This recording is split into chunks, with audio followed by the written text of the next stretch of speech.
अब पहली स्लाइड पर चलते हैं और इसको विजुलाइज करते हैं। अच्छा। देखो, इस स्लाइड पर जो 3D ऑब्जेक्ट है वो हमारी अर्थ का एक स्प्लिट व्यू है।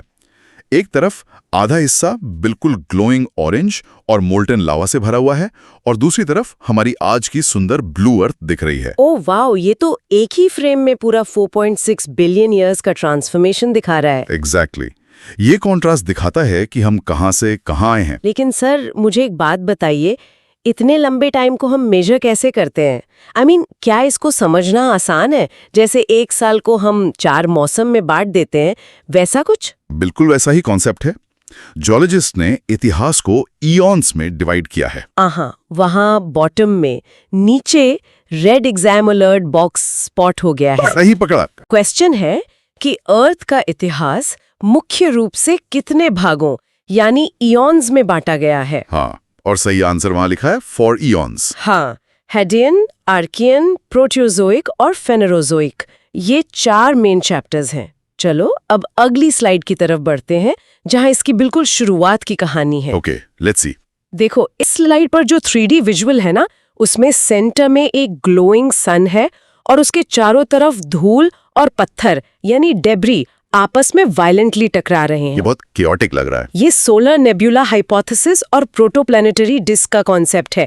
ग्रेविटी की वजह से सेंटर में सन बना और जो बचे हुए पार्टिकल्स थे वो आपस में जुड़ने लगे। अच्छा, उस प्रोसेस को अक्रीशन कहते हैं ना? बिल्कुल सही। ऐसे ही जुड़ते जुड़ते 4.6 बिलियन ईयर्स पहले अर्थ का जन्म हुआ, जो तब आग का एक गोला था।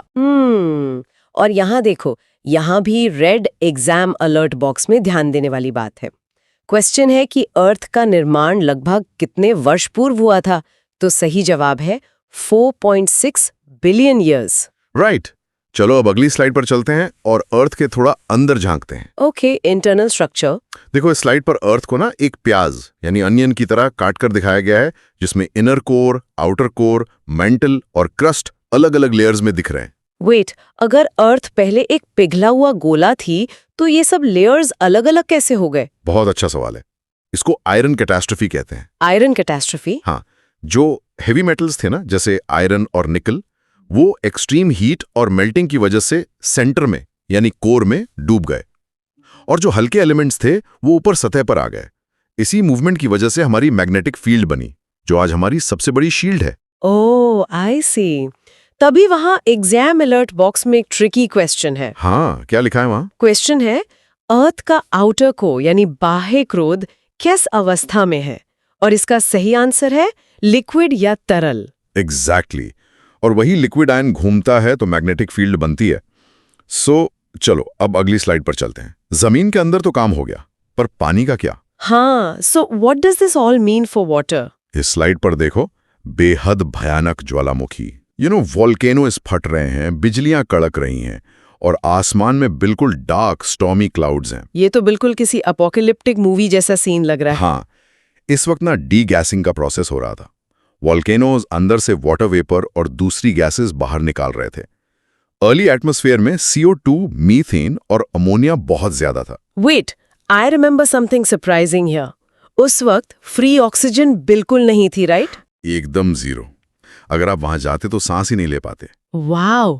फिर धीरे धीरे धरती ठंडी हुई, उस वाटर वेपर का कंडेंसेशन हुआ और लगभग 3.8 बिलियन ईयर्स पहले ओशंस बने। ये बहुत फैसिनेटिंग है। और यहाँ रेड एग्जाम अलर्ट बॉक्स पर फोकस करो। अर्थ के अर्ली एटमॉस्फेयर में किस गैस का अभाव था? आंसर है ऑक्सीजन। सही। चलो अब अगली स्लाइड देखते हैं, थोड़ा जमीन के मूवमेंट के बारे में। Okay, sure. देखो, इस स्लाइड पर जो 3D ब्लॉक डायग्राम है उसमें दिखाया गया है कि कैसे ओशन के बीच से मैग्मा ऊपर आ रहा है और जमीन के बड़े टुकड़े यानी प्लेट्स एक दूसरे से अलग हो रहे हैं। ये प्लेट टेक्टोनिक्स है ना? हाँ, हमारी लिथोस्फेयर यानी क्रस्ट और अपर मैंटल अलग अलग प्लेट्स में बनती हैं जो एक सेमी लिक्विड लेयर पर तैर रही हैं, जिसे एस्थेनोस्फेयर कहते हैं। तो इसी मूवमेंट या कॉन्टिनेंटल ड्रिफ्ट की वजह से पैंजिया जैसा सुपर कॉन्टिनेंट टूटा होगा, राइट? बिल्कुल। और जब ये प्लेट्स टकराती हैं तो भूकंप आते हैं या हिमालय जैसे पहाड़ बनते हैं। राइट। यहाँ एग्जाम अलर्ट बॉक्स में पूछा गया है कि टेक्टोनिक प्लेट्स किस पर तैरती हैं? सही जवाब है एस्थेनोस्फेयर यानी दुर्बलता मंडल।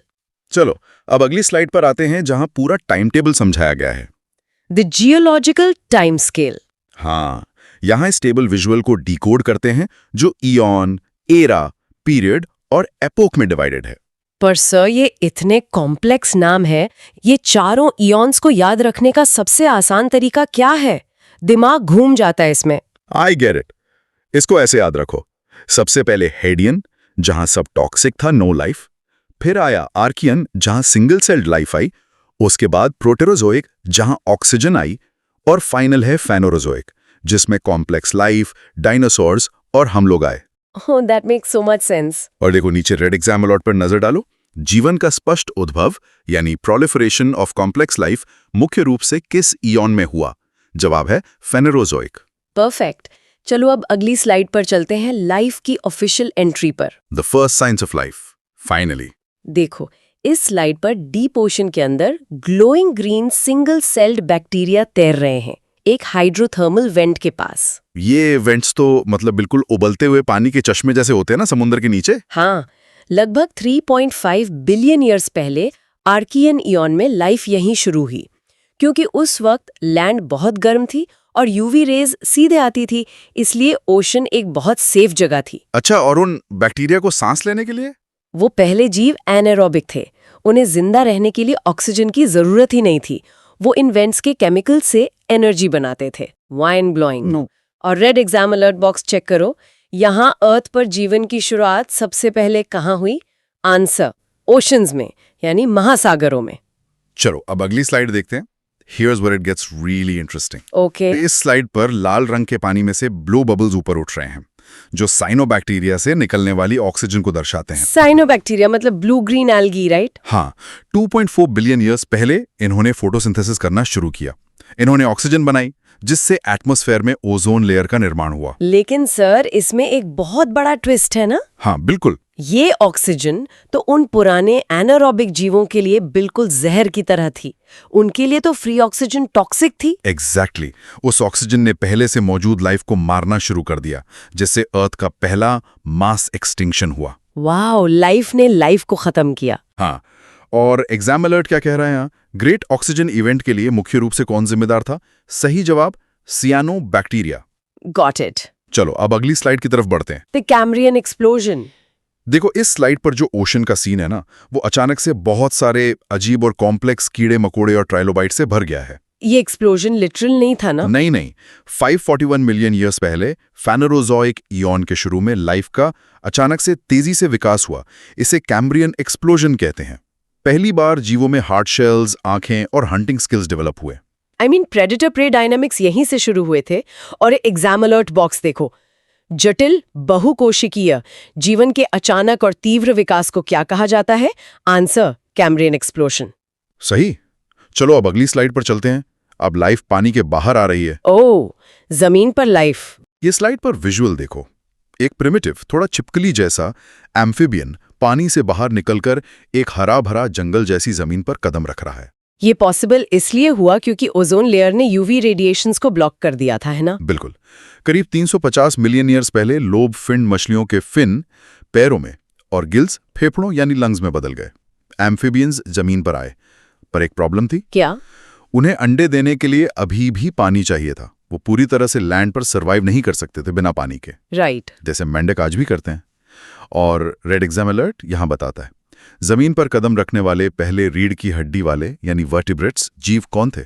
आंसर एम्फिबियंस या उभयचर। चलो अब अगली स्लाइड पर नजर डालते हैं, जो एक थोड़ा बायोलॉजिकल डीप डाइव है। हेमोपोइसिस, ब्लड फॉर्मेशन। हाँ देखो इस स्लाइड पर एक ग्लोइंग हड्डी यानी बोन है, जिसमें लाल खून बन रहा है और साथ में एक ग्रीन ग्लो करता हुआ लिवर दिखाया गया है एम्ब्रियो स्टेज के लिए। सर मेरा एक क्वेश्चन है यहाँ, जैसे जैसे जानवर बड़े हुए जमीन पर, उनकी ऑक्सीजन नीड्स कैसे पूरी हुई? और चलो अडल्ट में तो बोन मैरो खून बनाता है, पर एक एम्ब्रियो में हड्डियां तो होती ही नहीं है, तो वहां खून कहाँ से बनता है? ये बहुत ही कमाल का एवोल्यूशन है। अडल्ट्स में ब्लड बोन मैरो में बनता है, ठीक है, लेकिन एम्ब्रियो या भ्रूण स्टेज में ये काम अलग अलग ऑर्गन्स शिफ्ट करते हैं। अच्छा। सबसे पहले योक सैक से शुरू होता है, फिर वो ड्यूटी लिवर को मिलती है, उसके बाद स्प्लीन और आखिर में बोन मैरो टेक ओवर करता है। लेकिन इस पूरे एम्ब्रियो फेज में लिवर यहाँ सबसे मेन सेंटर होता है खून बनाने का। That's super interesting. Exam alert यहाँ है। भ्रूण अवस्था में रक्त कोशिकाओं का निर्माण मुख्य रूप से कहाँ होता है? जवाब है लिवर यानी यकृत। राइट। चलो अब अगली स्लाइड पर चलते हैं, जो मुझे लगता है तुम्हारी फेवरेट होगी। Yes, the Mesozoic era, dinosaurs. इस स्लाइड पर एक विशालकाय टी-रेक्स और ट्राइसेरेटॉप्स जंगल में घूम रहे हैं, और ध्यान से देखो वहां उनके पैरों के पास एक छोटा सा चूहे जैसा मैमल छुपा हुआ है। बेचारा डर के छुपा है वहां। हाँ, लगभग 250 मिलियन ईयर्स पहले मीसोजोइक एरा शुरू हुआ। ये डायनासोर्स का दौर था। लेकिन इंपॉर्टेंट डिटेल ये है कि छोटे मैमल्स जैसे मॉर्गेनोकोडोंटिड्स भी इस दौर में थे, बस डायनासोर्स की परछाई में छुपकर रात के वक्त जिंदा थे। उस वक्त सुपर कॉन्टिनेंट पैंजिया भी टूटने लगा था। राइट। रेड एग्जाम अलर्ट यहाँ पूछ रहा है, डायनासोर अर्थ पर किस एरा में हावी थे? आंसर है मीसोजोइक एरा। चलो अब अगली स्लाइड पर आते हैं। थोड़ा तबाही का वक्त है ये। Oh man, the KT extinction. देखो इस डार्क विजुअल पर हाँ, एक आग का गोला यानी एस्टेरॉयड आसमान से आकर अर्थ से वायलेंटली टकरा रहा है। और सब कुछ धूल और मलबे से भर गया है ना? ये लगभग 65 मिलियन ईयर्स पहले हुआ था ना? हाँ, 65 मिलियन ईयर्स पहले एस्ट्रॉयड मेक्सिको के पास टकराया। उस टक्कर ने इतनी धूल उड़ाई कि महीनों तक सनलाइट ब्लॉक हो गई। जिसके वजह से फोटोसिंथेसिस रुक गया होगा। एग्जैक्टली, फोटोसिंथेसिस रुक गया, फूड चेन टूट गई और सभी नॉन एवियन डायनोज हमेशा के लिए खत्म हो गए। पर वो छोटे मैमल्स बच गए। क्योंकि उन्हें कम खाना चाहिए था और वो गड्ढों में छुप गए। बिल्कुल। एग्जाम अलर्ट, यहां पढ़ती हूं। डायनासोर के विलुप्त होने यानी KT एक्सटिंक्शन का मुख्य कारण क्या माना जाता है? जवाब, एस्टेरॉयड इंपैक्ट। चलो अब आखिरी हिस्ट्री स्लाइड पर चलते हैं। Human evolution finally. इस स्लाइड पर एक आइकॉनिक एवोल्यूशन लाइनअप है। बंदर जैसे दिखने वाले पूर्वज धीरे धीरे खड़े होते हैं और एक मॉडर्न ह्यूमन तक का सफर दिखाया गया है। Age of mammals. हाँ, KT एक्सटिंक्शन के बाद एज ऑफ मैमल्स यानी सीनोजोइक एरा आई। लगभग 4 मिलियन ईयर्स पहले होमिनिड्स जैसे लूसी जमीन पर आए, और एवोल्यूशन के चलते आज हम होलोसीन एपॉक के मेगालयन एज में जी रहे हैं। एग्जाम अलर्ट में भी यही ध्यान में रखना है। वर्तमान भूवैज्ञानिक काल यानी करंट जियोलॉजिकल एज को क्या कहा जाता है? Answer, Meghalayan age. ठीक है, तो चलो अब कंक्लूजन वाली आखिरी स्लाइड पर चलते हैं। So what does this all mean? हमने इतना सब कुछ देखा। इस स्लाइड पर एक सर्कुलर फ्लो डायग्राम है। देखो, एक सर्कल में 3 चीजें कनेक्टेड हैं। एक आग उगलता पहाड़ यानी जियोलॉजी, ब्लू क्लाउड्स यानी एटमॉस्फेयर, और एक DNA स्ट्रैंड यानी बायोलॉजी। तीनों आपस में लिंक्ड हैं। हाँ, अर्थ का इतिहास सिर्फ अलग अलग आइसोलेटेड घटनाएं नहीं हैं। जियोलॉजी जैसे टेक्टोनिक्स और वोल्केनोज ने गैसेस निकाली।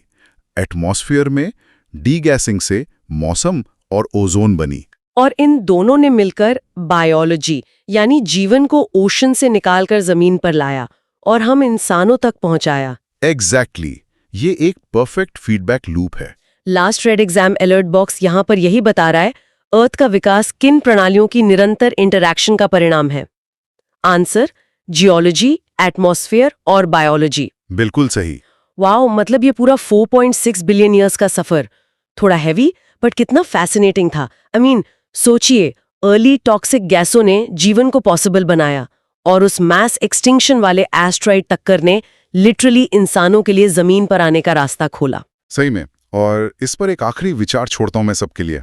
सोचो, अगर 65 मिलियन ईयर्स पहले वो एस्ट्रॉइड अर्थ से ना टकराया होता तो शायद मैमल्स कभी डोमिनेंट ना करते हैं। क्या पता आज एक हाईली इवॉल्व डायनासोर इस वक्त बैठकर ये ऑडियो सुन रहा होता। हमारी पूरी एग्जिस्टेंस अनगिनत जियोलॉजिकल और बायोलॉजिकल एक्सीडेंट्स का नतीजा है। अगली बार जब आप किसी पहाड़ या समुंदर को देखें तो उसमें छुपे इस 4.6 बिलियन साल के